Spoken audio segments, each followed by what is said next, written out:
you need some background, you need some understanding of what was going on in the 60s that led to this kind of crashing of things that started a kind of epidemic of some cults. And plus, it's kind of my life. It's my life about in the 60s. So, there's the 60s. Here they are, the 60s, the early 60s, and the late 50s. That's my childhood. And that was, from my point of view, it was a golden time to be a white kid. If you were a kid back in that period, parents were kind of clueless. You know, they didn't, there was no such thing. The term helicopter parent didn't exist. They kind of did their things, went to work, were tied up in their own business. So we got to just get on our bikes and ride all day, right to the sunset, all around the town. Got to roam around the woods and play Army and Cowboys and Indians, and have our own pickup softball games. There was no organized, there was no play dates. We did our own thing back then. And so from my memories of that period of the early 60s were very pleasant. Like a really kind of happy time. So television, imagine this, television. How many of you got like 300 stations? Back then there were 3 television stations. It was black and white. And the shows, the comedies back then were always the man, the husband, the father was always right. He was wise. Not like today. Today's comedies, the father is always like the fall guy, the goof, right? Nowadays, back then, the father was, look how the wife's, so happy. So the happy family. Anybody know what show that is? So that's Leave It to Beaver. This was one of the classics of my childhood, Leave It to Beaver. Or look at the name of this show, Father Knows Best. Look how they're looking at him. Right? He's the source of all wisdom, the father. This was the time of men. The 60s was the time, kind of the last decade of kind of where men ruled. And the music was totally different. It was, rock and roll was kind of in its infancy. It was still starting, but it was the time of Frank Sinatra. Frank Sinatra ruled. Frank Sinatra was the king.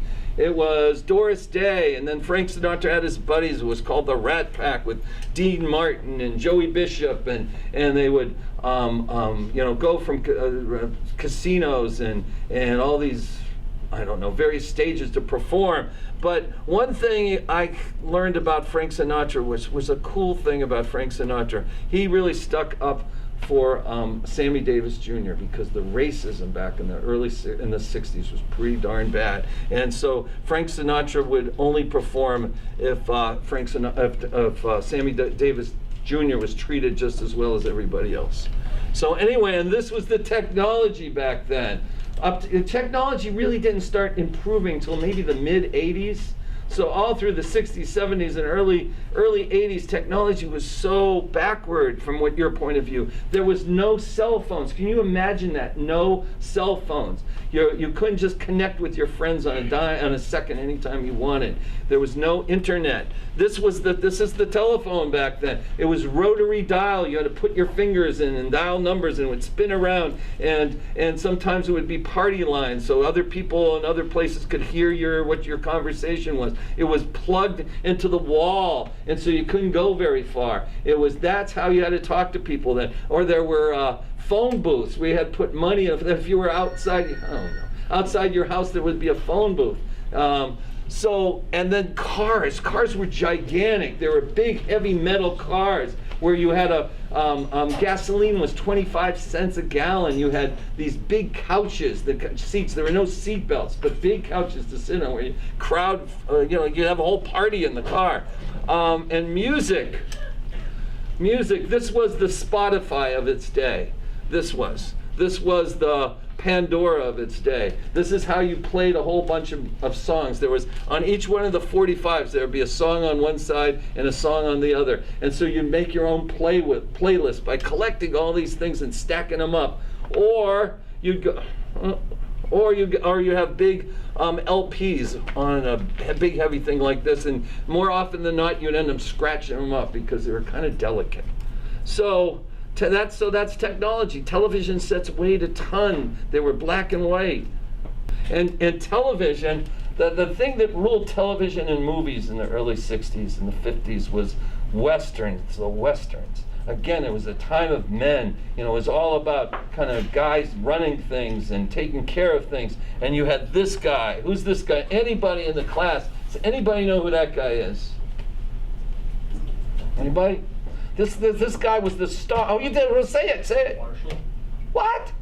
No.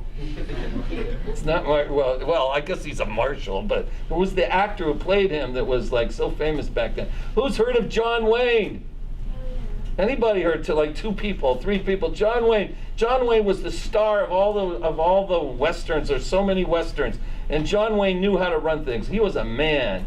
You know, if someone gave you a hard time, if someone was doing something wrong, he knew how to solve it. He'd just punch you in the nose. You know, that's how things were solved back then in the westerns. And there were many other westerns, the Rifleman, Gunsmoke. You know, and it created this kind of myth in us as young people that, you know, that was the thing to do, you know, to get a horse and ride off into the prairie and sleep under the stars. You know, that's you know, it wasn't so much about science fiction and outer space battles. It was like, you know, being a cowboy. And so that's what we did. We had played cowboys and Indians and camped out.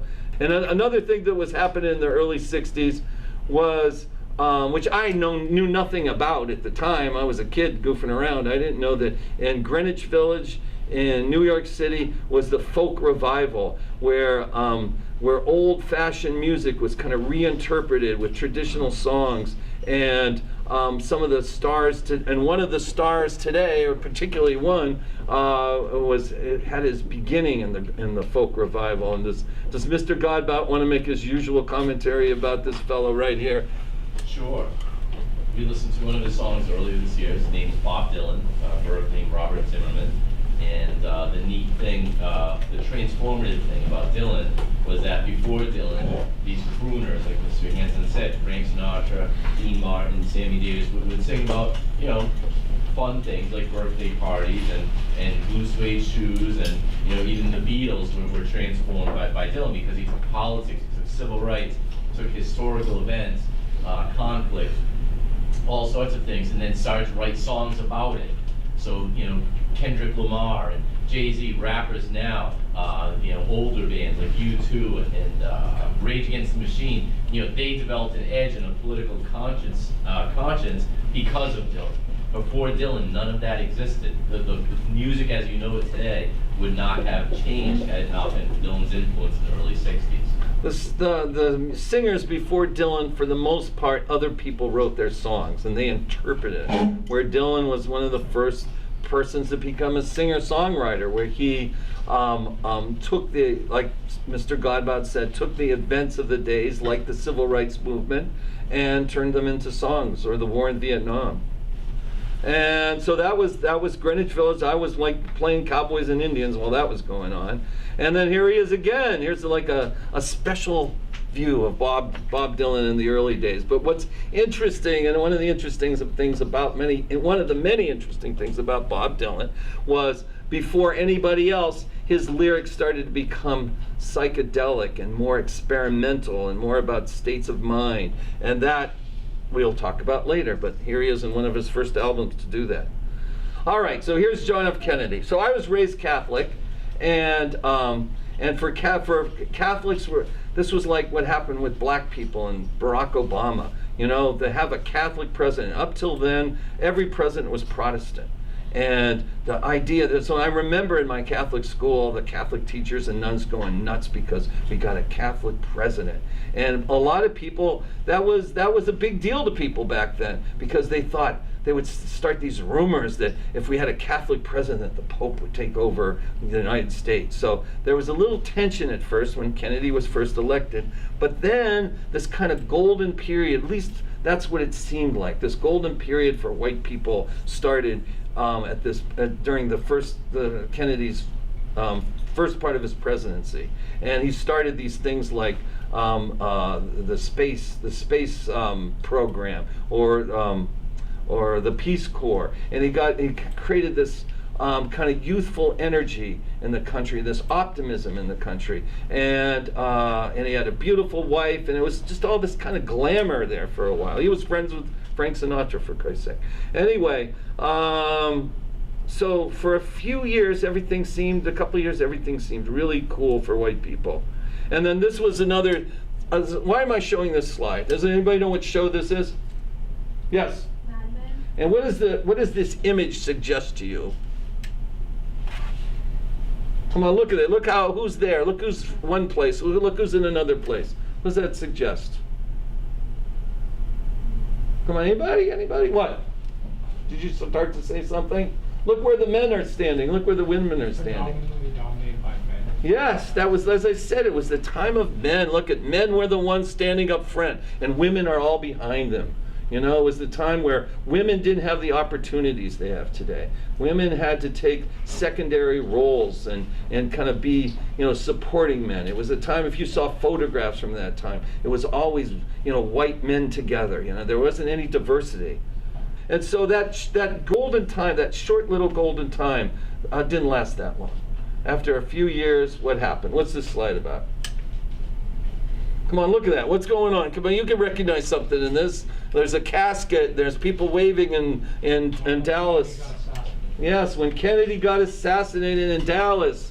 So this was this shock to America. This we thought everything was so cool. I mean, this handsome president, and the new space program. Everything was so cool, and then he gets killed. And it was this wake-up call to America. And I don't remember the assassination. I was too young, but I do remember the following weekend, every station, of the 3 stations, all 3 of them, all that was on was Kennedy's burial procession. And it really bothered me because I wanted to watch cartoons. And so, but there were no cartoons at the time. It was all Kennedy's. I remember, I really kind of remember the horse and the procession, and John, his little son. I guess some reason that stuck with me. So there's Lyndon Johnson on the plane going back to Washington, swearing in to be the next president of the United States. So this was a shocking moment to America. Now, as I said, I kept saying white people I had a cool childhood, it was fun. But that's not what was going down in the South. The South, from the end of slavery to like the 50s, was a horrible time for black people. There was a hardcore segregation in the South. There was, if a white person and a black person had to go into different doors to get into theaters, to movie theaters. You had black people had to sit in different parts of a restaurant. They had to sit in different parts of a bus. They couldn't drink from the same water fountain. It was this hardcore separation of blacks and whites in the South. But it was worse than that. It wasn't just separating, it was this violence. If white people could get away with a lot, but if a black person did anything, they would get beaten up, get thrown in jail, or get lynched. And what are these guys? Come on, you guys, you know who these people are. Who are these people? What? The KKK. The KKK was this hardcore, big organization in the South. It was very numerous, and it was very influential. They owned politicians, and they were the enforcer of these. It was called Jim Crow. It was a silly name, right? Jim Crow. That was the name for these rules, these laws against black people in the South. And as I said, it was so crazy down there that especially against black men, if a black guy looked at a white woman, these Southerners had this crazy thing about protecting white women. And if a black guy looked at a white woman in the wrong way, kind of a little flirtatious, or whispered or smiled or said she was pretty, more likely than not, they would get lynched. There was a show in 60 Minutes recently how over 40,000, think of that, get your head around that, 40,000 black people were lynched during this period. And probably a lot of them because of that, or if they tried to change anything, tried to do any of the rules wrong. So it was a bad time.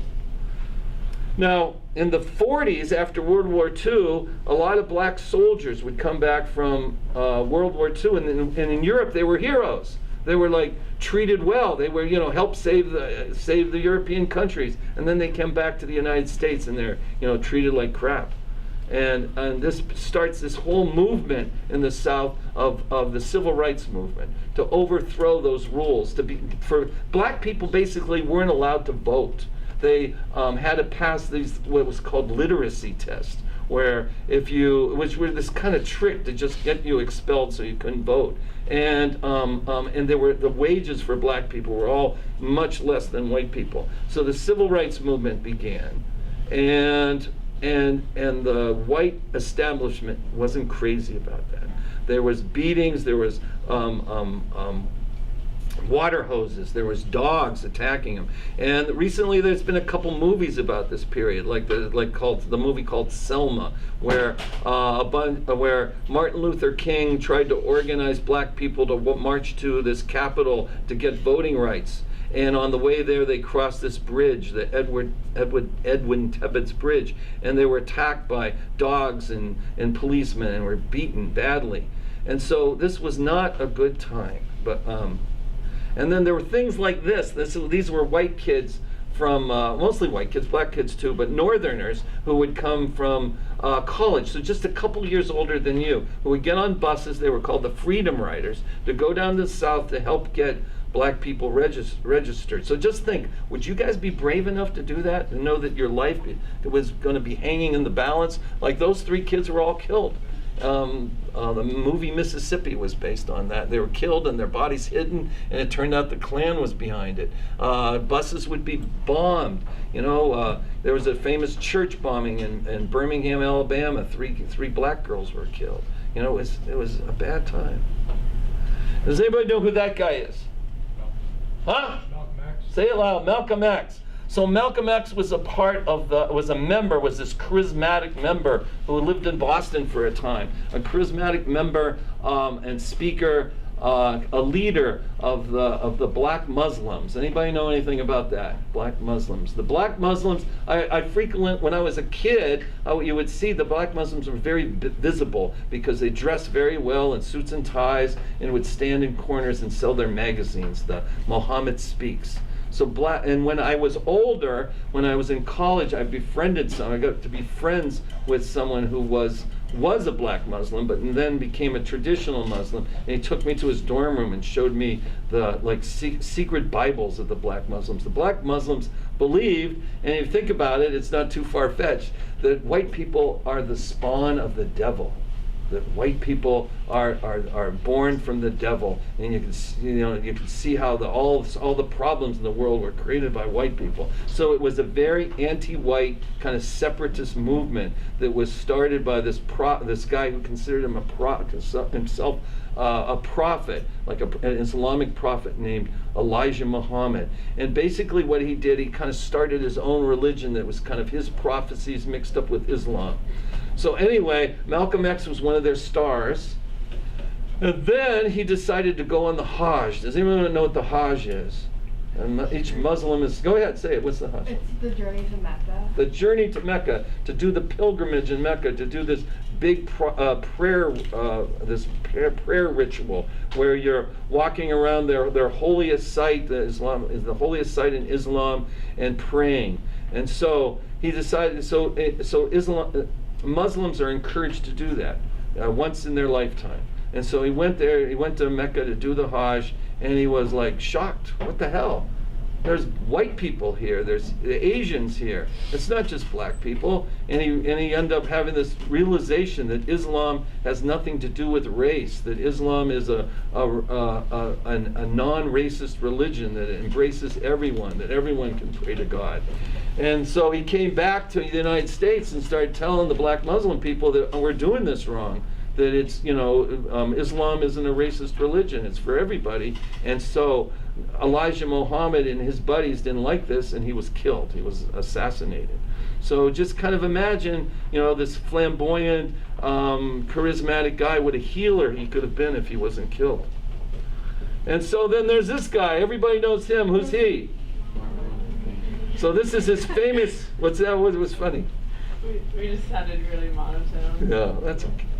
So Martin Luther King. So this is his famous speech in Washington, where where there's this giant march, the March on Washington, where it was one of the largest assembly of people ever in the city of Washington, D.C. And this is where he gave that speech that a lot of you probably have heard before, where he has this dream. I have a dream that little white kids and black kids will all get along together. That someday, let's see, I'm forgetting some of it. That people will be judged. That people are judged by the quality of their character and not by their skin. Not by their skin color, and that he has this dream that he may not get to that dream, but he sees that dream. It's going to happen.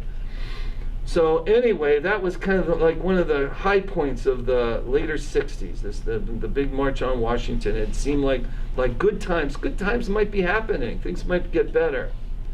And then the other thing that was happening was the music, how the music was changing then. How up till then, white music and black music was kind of separated. They had their white stations and black stations, and that changed in the mid-60s, where rock and roll brought it all together. You had the folk movement, you had country, you had black music, all kind of mixing into all together on the same radio station.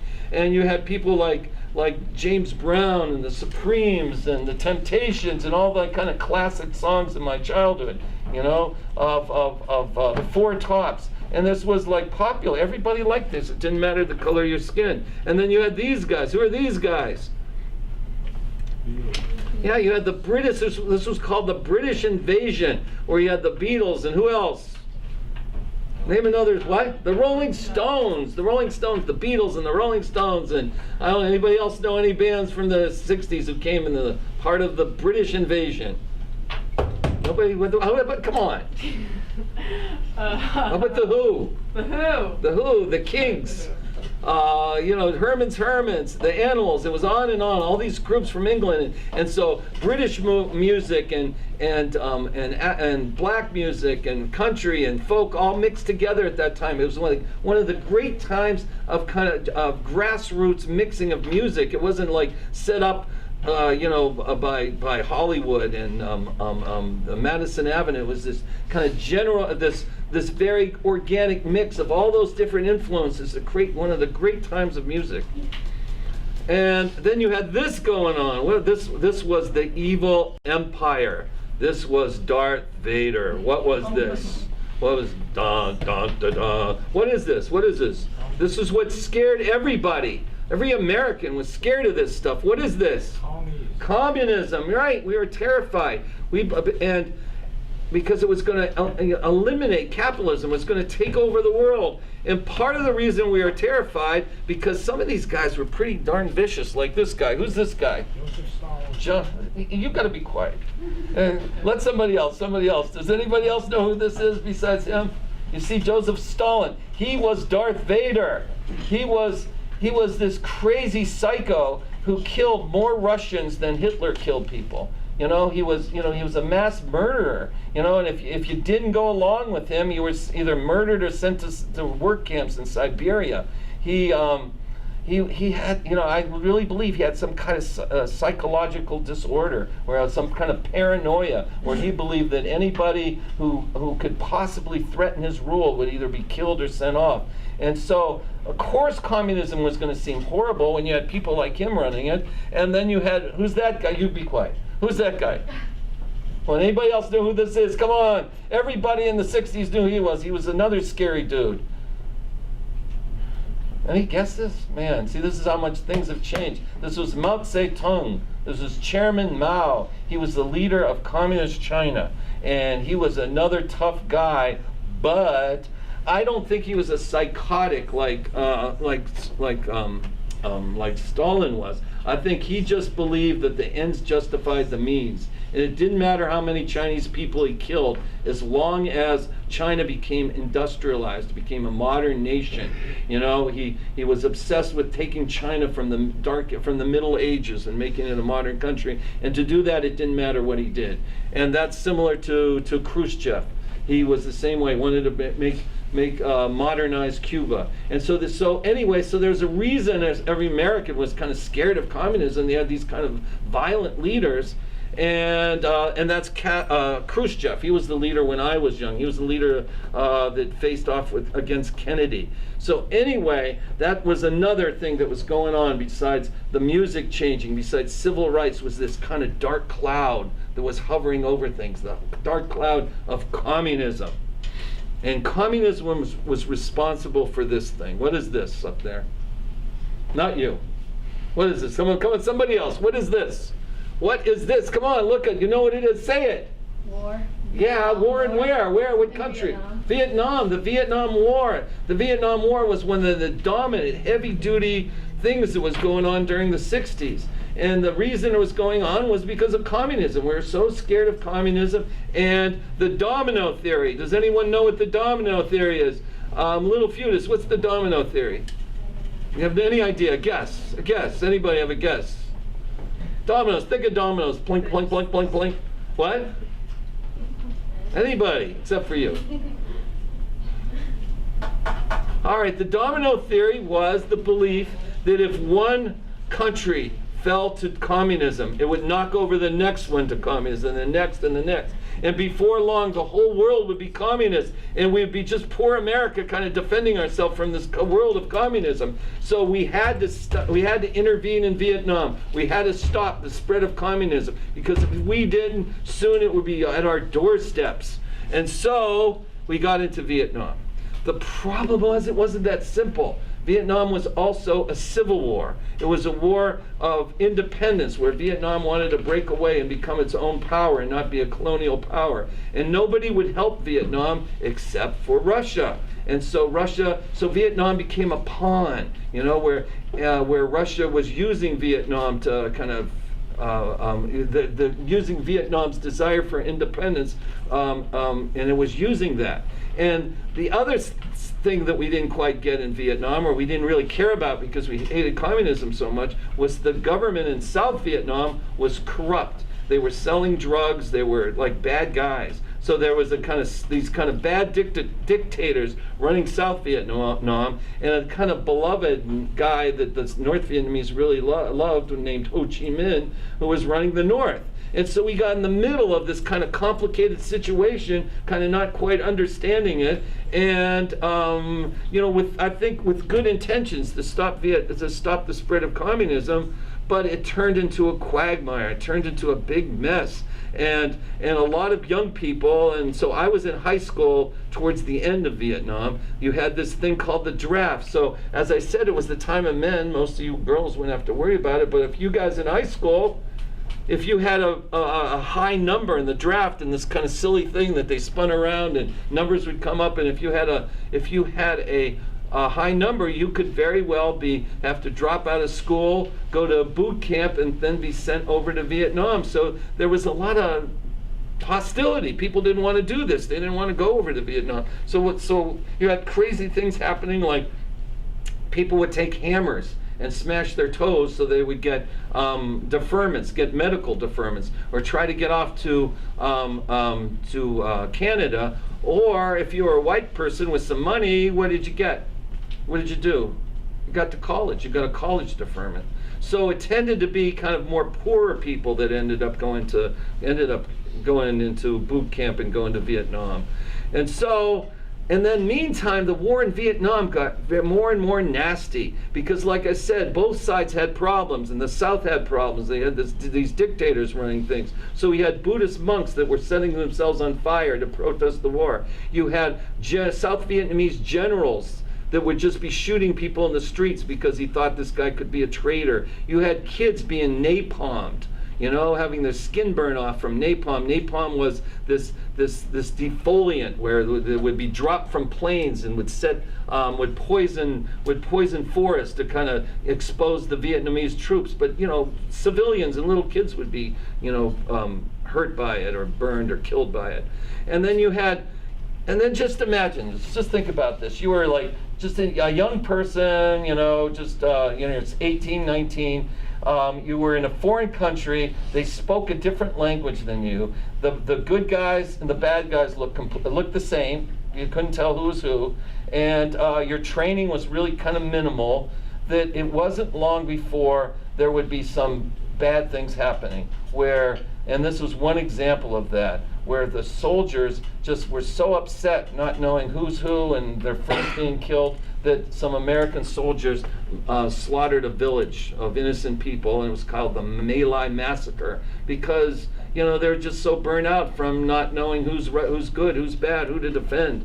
So as I said, the Vietnam War got worse, got more nasty, and so the protests in the United States got more and more numerous.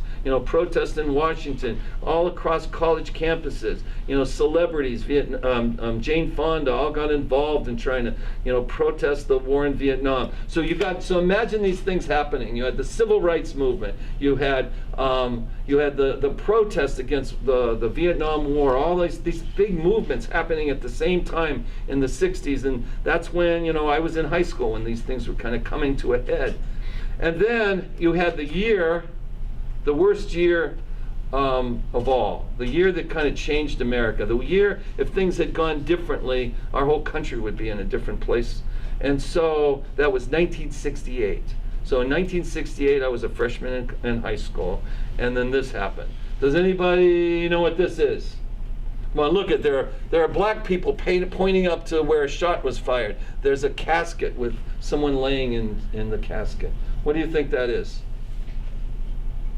Come on, think back to the '60s. What was a really terrible thing that happened? What? King was shot. Say it loud. Martin Luther King was shot. Yeah, Martin Luther King was assassinated. And I remember this pretty clearly. It happening, and me and friends saying, "Oh God, we hope it wasn't a white guy who did it." And it was this kind of white cracker who ended up escaping for a while. And it caused riots all over the country.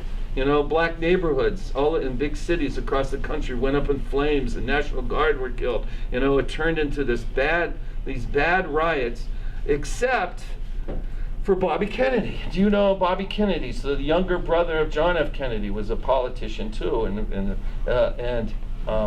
he spoke, and Mr. Godbout there said it was in Indianapolis. So he spoke to a black audience in Indianapolis, and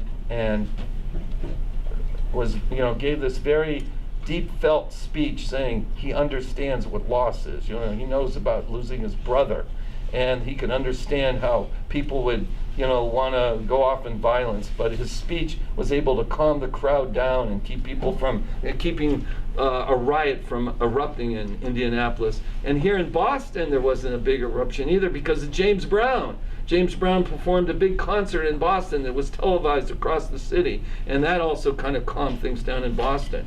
But in most cities, big cities across this country, were these riots after Martin Luther King was shot. So, it's 1968.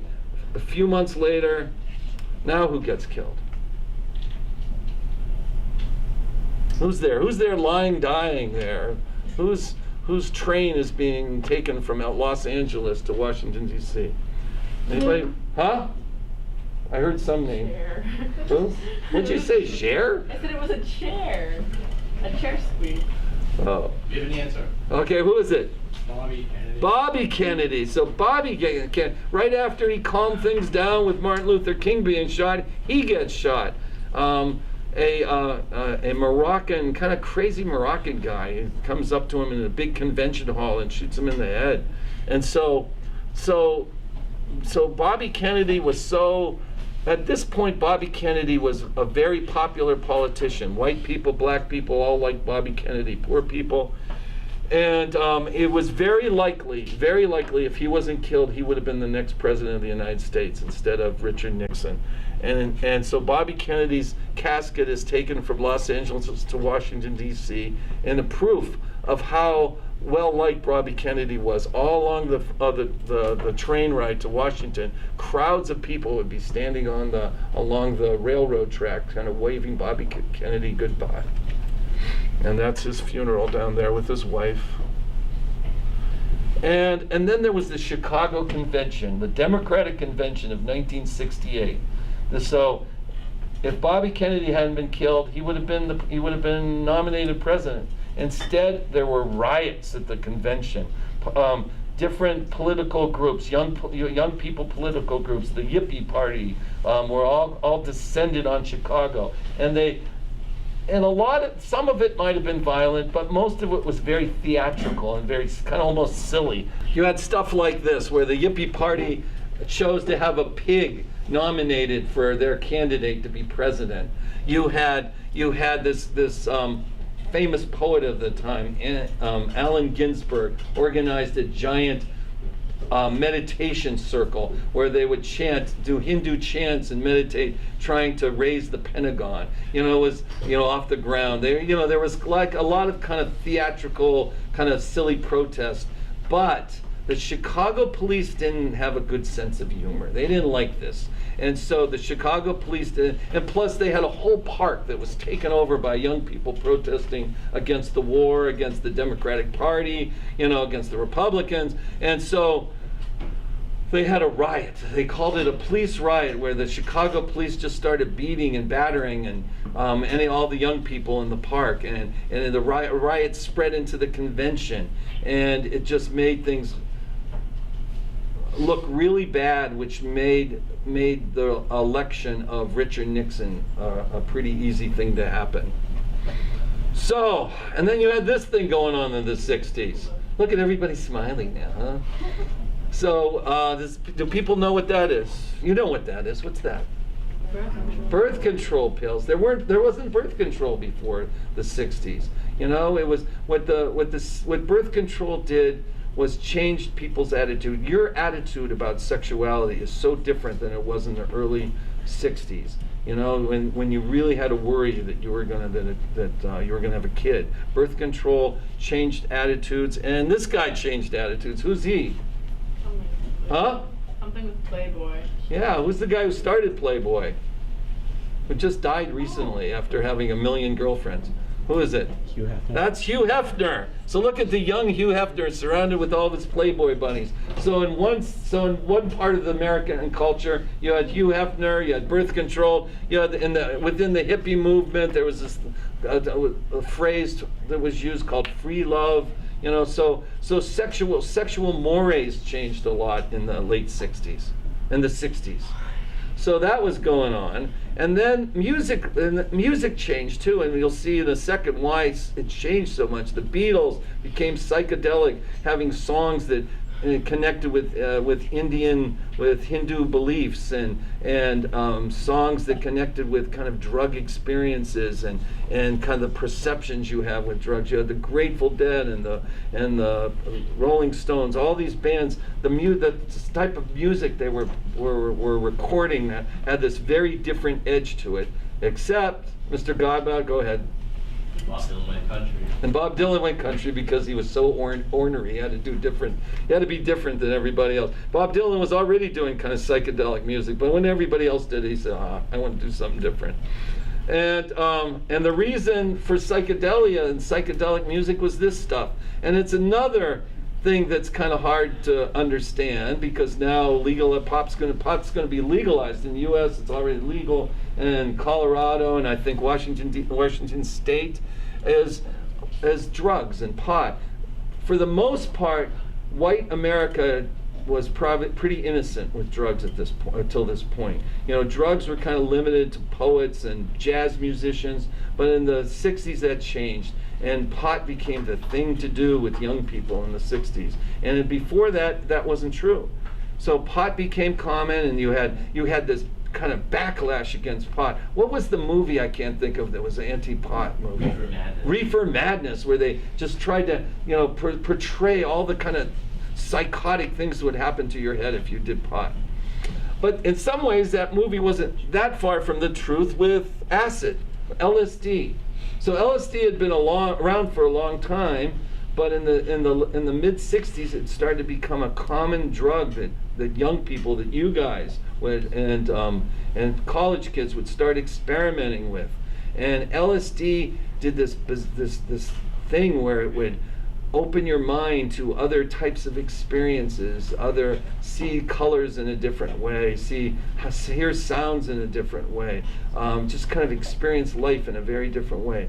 But the problem with LSD So that sounded cool. It would do all that stuff. And so you had, poster, this is a little aside, the music in the late 60s too, instead it wasn't just white guys, it was black music with black guys like Jimi Hendrix, this crossover, and women like Janis Joplin and Grace Slick of the Jefferson Airplane all got involved. And the artwork reflected this kind of psychedelia of seeing colors and swirls and light moving, and this idea of the trippiness. And so that all sounded so cool. And that happened with Woodstock too, this idea that, that we're all brothers, we love each other, we should all be one. And, the original Woodstock, even though it could have been turned into a tragedy, ended up very positively. And so all this stuff, so this is like the kind of beginning, this was the short life of the kind of hippie dream. And this guy was one of the protagonists of it. Have anybody heard of Timothy Leary? Have you heard of Timothy Leary? Have you heard of Timothy Leary? I've heard of him. Okay, what's Timothy Leary about? You know anything about him? I don't know a whole lot about him. I think he's very psychedelic and into that type of thing. Well, when I was in high school, when I was young, Timothy Leary was one of the most famous guys alive in the United States. This guy was one of the most famous guys alive in the United States. And what made him so famous? He told everybody that they should do acid. That's what made him famous. He went on these speaking tours to college campuses. He was the guru of acid. Take acid. And I was going to look it up and I forgot. Are you going to look it up, Guy? What's the saying he had? Tune in. Hang on. All right, I'm going to move on while Godbout's looking. So this guy was like he became a celebrity. The Beatles would hang out with him, and so what happened with all this, with the music and Turn on, tune in, drop out. So say it slower. Turn on, tune in, drop out. That was the saying of the time. Tune in, turn on, and then drop out from American society, because American society sucked. You should start your own counterculture that's about rock and roll and drugs and protesting against the Vietnam War. That's what you should do.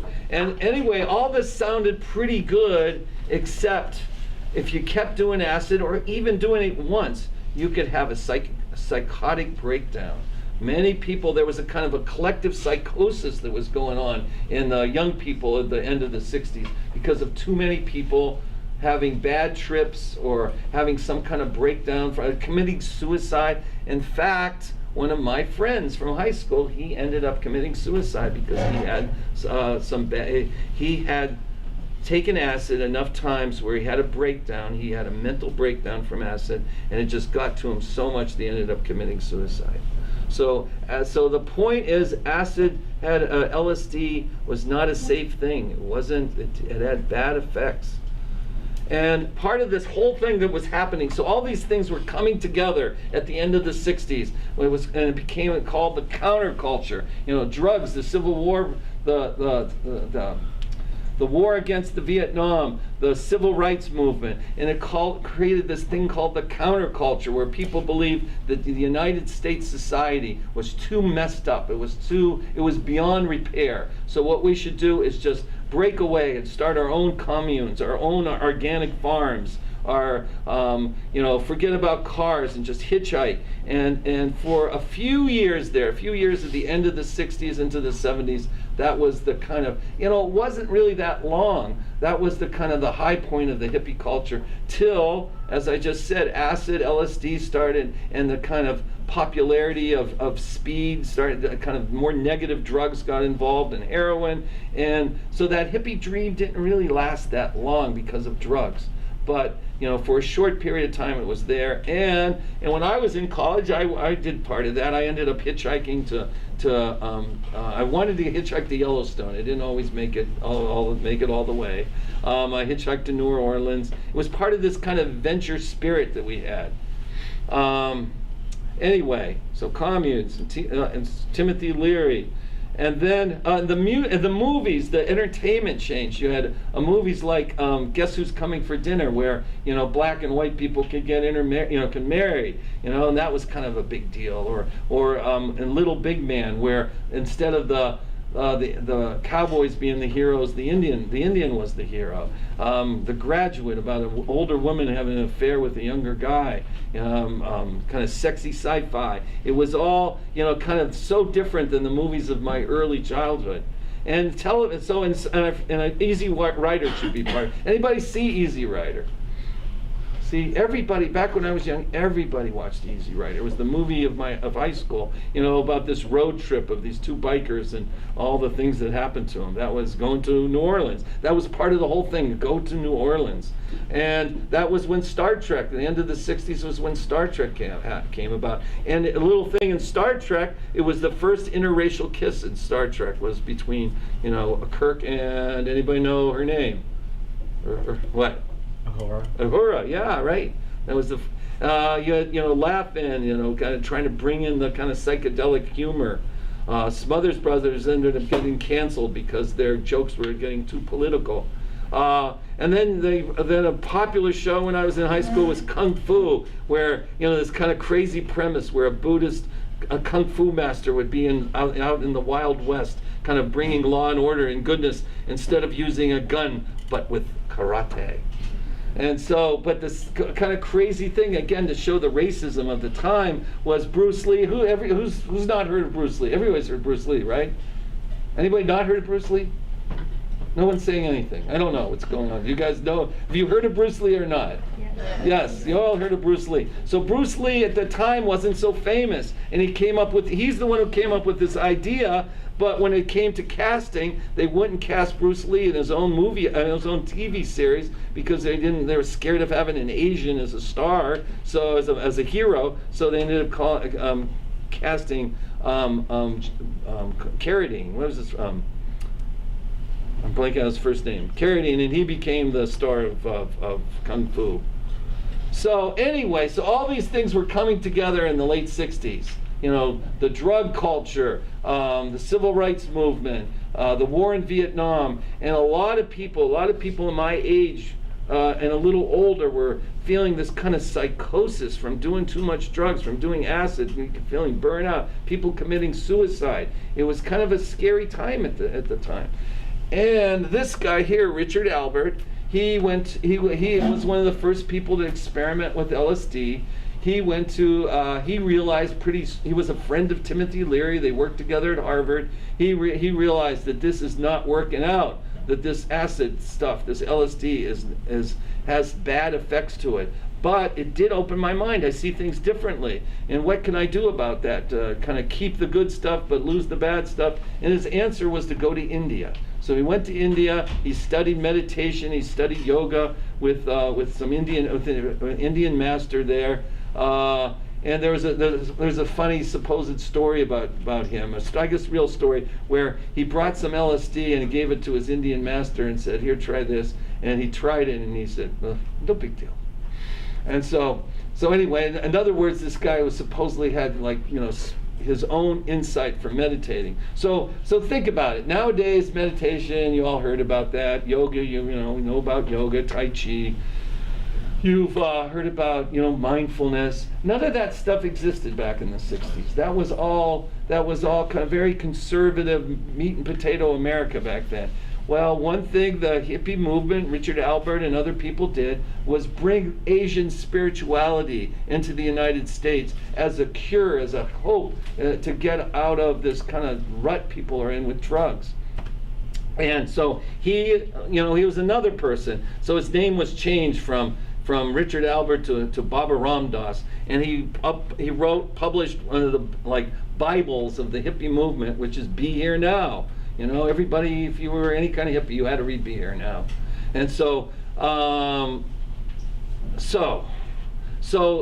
he was like one of the many kind of influences of Asian spirituality that came at the late end of the 60s into the early 70s, that kind of gave an outlet for young people at the time who were having problems with drugs, getting strung out. And that's Swami Satchidananda. Swami Satchidananda was this yoga master who gave the prayer at the beginning of Woodstock, the kind of beginning prayer at Woodstock. This is Suzuki Roshi. He was the first person to bring Zen Buddhism to California, and started the San Francisco Zen Center, became very influential. Kirpal Singh started a large meditation group in the United States. You had these were some of the books that everybody read at the time of the kind of end of the 60s, was Alan Watts. Alan Watts was a writer and a radio personality who every hippie listened to his radio show out in California as he talked about Buddhism and Asian spirituality. Carlos Castaneda was this kind of wacky writer who wrote about how his adventures with the Indian medicine man and Indian what do you call it? What's the word I'm blinking out here? Indian shaman, an Indian shaman, and all these adventures he's had trying to become an apprentice to the Indian shaman. The sad thing is, later we found out that a lot of it most of it he made up. So these were all kind of the books that people would talk about then. And then there was this guy, probably the most influential, the biggest name at the time, back in the late 60s and 70s. Everybody knew about this guy. This guy was Maharishi Mahesh Yogi, who became the biggest advocate of meditation. They called it transcendental meditation, TM. You know, he became friends with the Beatles and George Harrison, and kind of brought meditation into the mainstream. In most cities and college campuses, there would be TM centers. And so this was kind of like maybe the beginning of cults and the beginning of people trying to get away from drugs, and how, like I said, people kind of looking for some other answer. And these were kind of I called the wackies. These guys I don't think were too dangerous, but they were a little wacky. These guys you saw everywhere in the 60s. Did you see these in the 60s? You don't remember them? Who are these guys? They're too young. She's so young. How about, so Godbout remembers them. The Hare Krishnas. That's why I shake my head. Yeah, Godbout is one of the first Hare Krishnas in America.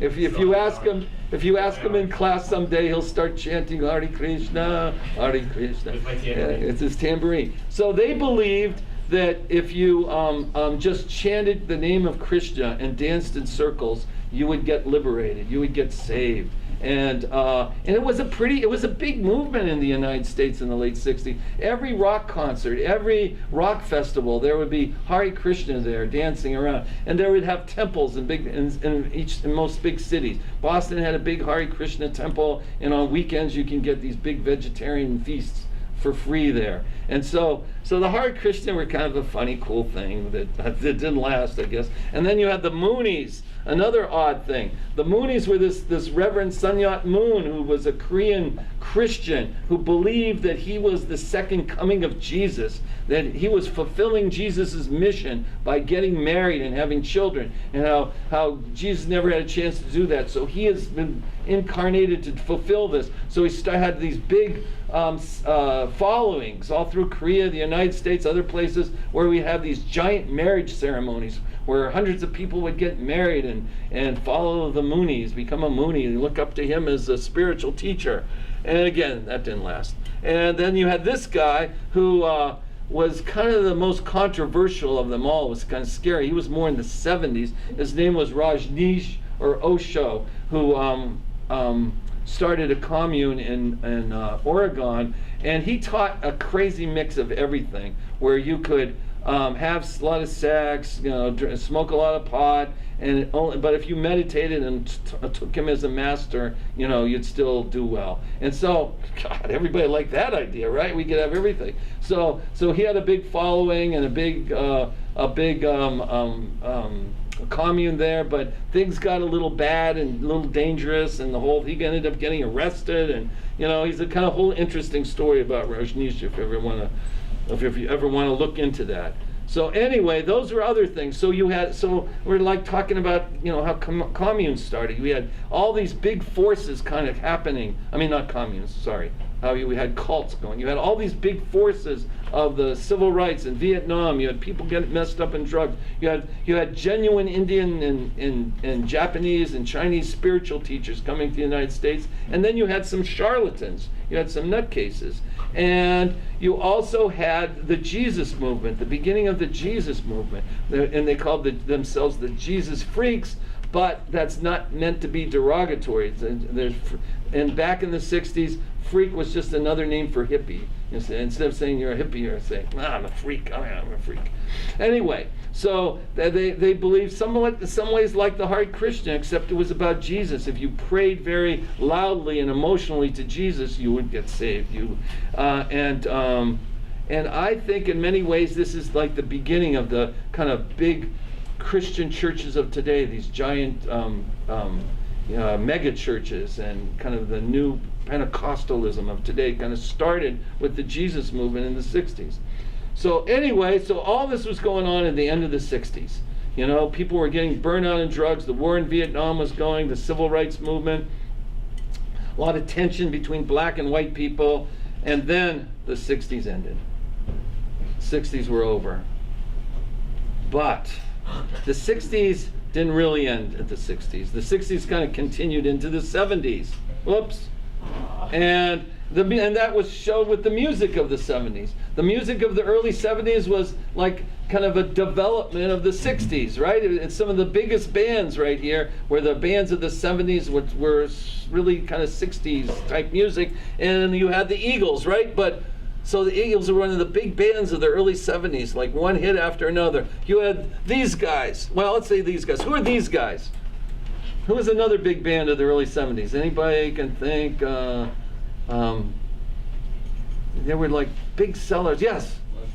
Well, you're right, except it's those guys. This is Led Zeppelin. Led Zeppelin was one of the, big, most influential, powerful. Led Zeppelin was kind of the beginning of heavy metal, except they were better than most heavy metal bands. But there was beginning of heavy metal. You got, and you had Fleetwood Mac. Those are like the big bands of the early 70s, bringing the sound of the 60s. And you had another thing that started happening in the 70s was,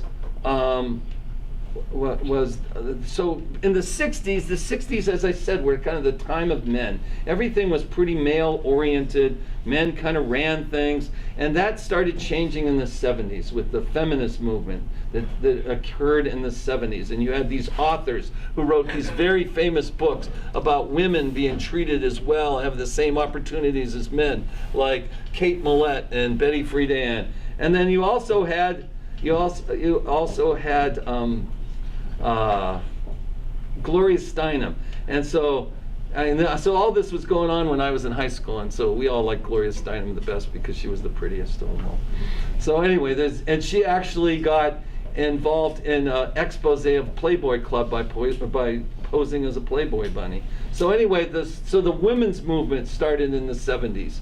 So that's like one of the good things. So rock and roll was still going on. You had the feminist movement starting. You had the first beginnings of the gay rights movement. The 60s were very homophobic.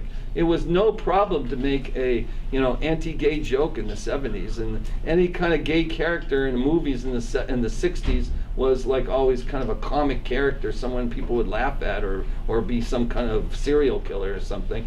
And that changed in the 70s when the gay rights movement started. And it was the first thing, one of the big things was the riot at the Stonewall bar in Greenwich Village. This is the first time gay people stood up to the police, and this riot occurred. You had a movie that came out when I was in high school, Boys in the Band, which was one of the first kind of more positive representations of gay people. So you had the feminist movement, you had the gay rights movement started. The music of was all still kind of part of that 60s movement.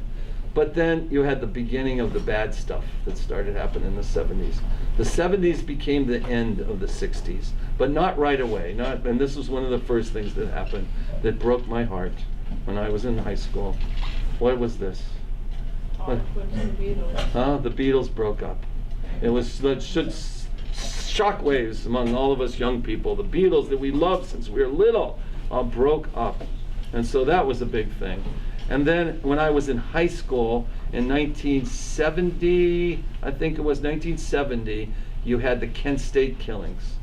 This was, so Richard Nixon ordered the bombing of Cambodia. He believed that, or it was happening actually, Cambodia became a place where the Viet Cong would hide out, where weapons were stashed. So him and Henry Kissinger said, we are going to bomb Cambodia. And so it started a whole new round of protests all around the country in college campuses. And so there was a big protest. So I was living in Ohio.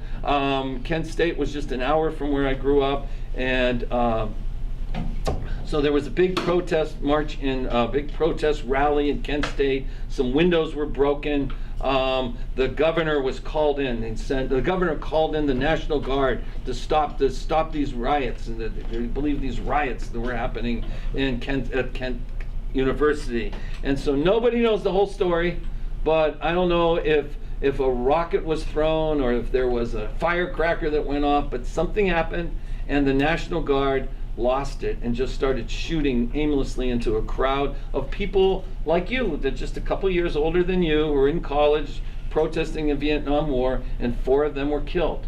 4 of them were killed, several were wounded, and it set the shockwaves amongst the whole anti-war people across the country, thinking that what is going on in America, that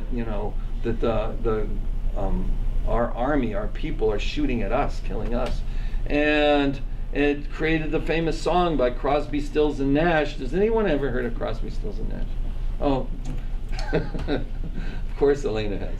So Crosby, Stills and Nash did this song called Ohio, where it's, tin soldiers and Nixon coming. We're finally on our own. What's the rest? This summer I hear the calling, 4 dead in Ohio. So, and then this happened in 1970. And all this thing was like the kind of crushing, the ending of the hippie idealism, where this guy, who's this guy? Who's this guy? Who's that guy? You don't know? Come on, anybody know? You know? Who's that guy? Well, who knows? You know, right? Marilyn Manson. Wow.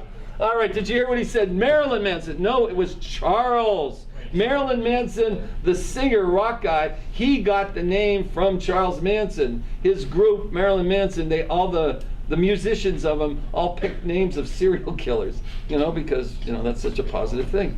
So anyway, Charles Manson was a kind of petty criminal, failed musician who was an acid guru, an LSD master who, experienced all sorts of eye-opening, awakening things on acid. At the same time, he was a psychopath. He formed his own cult. So the beginning of cults, like I said, people were getting messed up in drugs, looking for a way to kind of straighten themselves out, and all these young people, especially women, became his followers. He was their guru, and he had all sorts of crazy, messed up ideas that there was a giant race war that was going to happen, and this was his opportunity to become a powerful person in the United States. He had this power thing. He kind of looked up to the Beatles. He wanted to be a great musician, and that didn't work. So he was going to become the spiritual star, but instead he was crazy, a psychopath. And so he had his followers break into a couple homes in Los Angeles and just murder everybody inside the home, cut people up, they're encouraged to make the murders as gruesome as possible, splatter blood everywhere. And he wanted to try to blame it, and they wrote pigs on the wall and blood, oh man. And so that was Charles Manson. So that happened, and that sent chills all across the country. What was happening to our young people in America? They were becoming mixed up in crazy, murderous cults. And then the fall of Vietnam happened too. Vietnam, supposedly Nixon had these peace treaties in Paris with the North Vietnamese government. We were going to end the war. We were going to end the war in a appropriate way, keep our dignity, get our troops out. Work out this peace settlements with North Vietnam. But soon after the peace settlement happened, the North Vietnamese invaded South Vietnam, and there was this giant exodus from South Vietnam of anybody who had anything to do with the Americans or the South Vietnamese government hightailed it out of there. There was like mobs trying to fight to get on helicopters to get out of South Vietnam because they knew as soon as the North Vietnamese took over they would get killed. And soon after that, or jailed, or soon after that, this happens. What's this? What's that? Go ahead. The other guy who knows everything. What's Watergate. Watergate happens. So Nixon was some ways a good president. He did some good things, but he was also kind of paranoid. And he did this illegal thing where he had his henchmen break into the Democratic headquarters in the Watergate building to get information about politicians who were against him. He had a whole list of people he thought were his enemies, and it soon came out. There were tapes that showed how he was behind it, and he lied about it. So he was either going to get impeached or he had to resign. So all these things, the Hancin, the end of the fall of Vietnam, Nixon resigning was kind of that Nixon happened. That was when I was in college. It was kind of the end of the 60s and the early 70s. All those things started happening, and it kind of was the end of the hippie dream. The way drugs made people crazy. And all that started happening, as kind of brought into the 70s, the late 70s, into how people would react to that.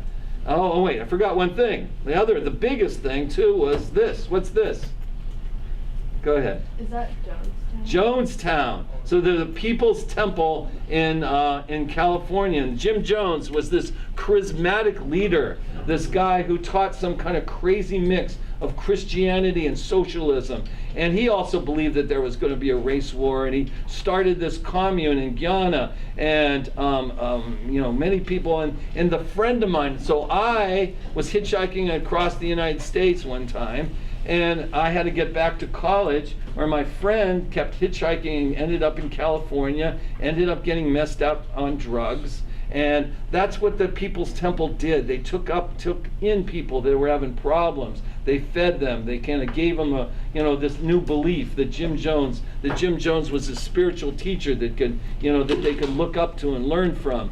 And so this commune, so this friend of mine, he ended up leaving and coming back to Ohio because he wanted to settle things with his mother, settle some other things in his life, but he always planned to go to Jonestown. But things got tied up. To the People's Temple. So he didn't get back right away. And in the meantime, a congressman from the United States went down there to see what was going on for himself, and ends up being killed. And so Jim Jones panics. This is going to be the end of everything. They're going to investigate. What am I going to do? And so what did he do? Both. Poison the Kool-Aid killed everyone. So that's where that expression started. So we got two expressions now. We got gate. Now every time there's a scandal, it's this gate or that gate from Watergate. And we had the expression, drink the Kool-Aid. That's where it started, because I don't think it was literally Kool-Aid, but he had all of his followers, over 900 people. How many? 909. 909 people committed suicide. So in many ways you could see Jonestown as kind of the end of the 60s dream. And so what did people do? Jones, the idealism, the kind of change the world for the better attitude of the 60s, it kind of ended here. And what happened instead? Anybody? This is what happened. Disco. People turned to disco. People turned, to just having a good time, to Club 54, to John Travolta dancing and what was the movie? Saturday Night Fever, disco. So the whole kind of attitude changed of what you should do, and disco was part of it. And disco soon turned and part of disco and part of punk was cocaine. Cocaine was another dangerous drug. But what cocaine would do would get you really sped up, really energetic, and you just kind of crave more of it because you wanted to be all high and energetic and dance all night. But eventually you'd crash. Eventually you'd have a hole in your nose, right in your septum, because you were snorting so much of it. So cocaine, physically messed people up pretty soon. And and it brought on the whole punk rock movement, the whole idea that, so CBGB's was a famous club in New York City for punk rock, and punk rock was all about this opposite of the hippie 60s thing, where where changing the world and being optimistic, that wasn't cool. What was cool was to just party and dance and scream and, shoot up some heroin and, just enjoy yourself, because, things aren't going to get better. It was a very kind of nihilistic attitude. But you had some great music coming out of that, like, the Sex Pistols and the Ramones, and even the Clash, which in some ways the Clash was like a more political group than some of the other ones. So you had punk, and so I was in the late 70s, early 80s, I was in art school in Boston, and in Boston you'd see all the dyed pink orange hair with all the big spikes in people's heads, and the kind of big rock clubs in Kenmore Square. Punk rock kind of took over for a while, and then that was really kind of the end of the 60s when it was punk rock. But so my point of view in this is the 60s really didn't go away. They just became part of mainstream culture, right? You had bands like the Avett Brothers and the Mumford & Son, which were kind of neo-hippie bands. You had freaking yoga everywhere now. Yoga that didn't exist. Everywhere you turn, there's a new yoga studio. And then you have these, and it's kind of funny, I think, yoga, this Indian thing about trying to use exercises and meditation for enlightenment. Now it's all about women wearing yoga pants by companies that have funny names, like, what's the name, Lala something, Lululemon, and you have Earth Day now. So part of the 60s was about organic farms and taking care of nature. So you have Earth Day and Whole Foods that, like, you can buy really good natural food for $1,000, and so a lot of the 60s stuff has all become part of us, and we had a black president. All that in some ways just shows how much of the 60s has become America, except now we have Donald Trump. And so in many ways, I see Donald Trump as, now, I don't want to get too political about this, or maybe some of you like Donald Trump, but in many ways I see Donald Trump as the anti-60s president. Now, Donald Trump, when he talks about, make America great again, I think a lot of the code words he's saying, make America the way it was in the 50s again, when it was the time of white men running everything. And so that's kind of the understated appeal of Donald Trump. There's kind of nostalgia in many people's minds for a time before the war in Vietnam, before the country changed so much. And so Donald Trump is kind of the anti-60s. But then at the same time, you have Kendrick Lamar winning a Pulitzer Prize for his lyrics for the music he did in, I'm blanking out. What's the new album he just did? Oh, come on. This isn't the 60s anymore. You should know that. What's his new album? He just came out with a new album that's gotten all these raves and, what is it? I think it's called Damn. Damn? Damn. Damn. Okay, his new album, Damn, is supposedly so good it won a Pulitzer Prize, which, as Mr. Godbout would probably say, goes all the way back to Bob Dylan and the kind of way that people are using music and poetry and lyrics to kind of express what's going on in the world. And Kendrick Lamar is doing that in the same way that Dylan would have done. And then you have the kids from I almost thought of the name, from the school in Florida that have, Parkland, from the school in Parkland, Florida, that have been organizing these massive rallies across the country to get better gun laws, to hold back gun laws. So in that, I can see that as a very 60-ish thing, to organize these big marches, these big protests about our too much love for guns. So anyway, that's kind of it. That's kind of where I see things now, is this kind of back and forth between some backlash to the 60s and some people trying to keep in the same kind of attitude going. So anybody have any questions? Anybody want to say anything? Anybody have a different point of view? Anybody just want to applaud me? Go ahead, Emmett. Come on. Better applaud. Let's get some applause going.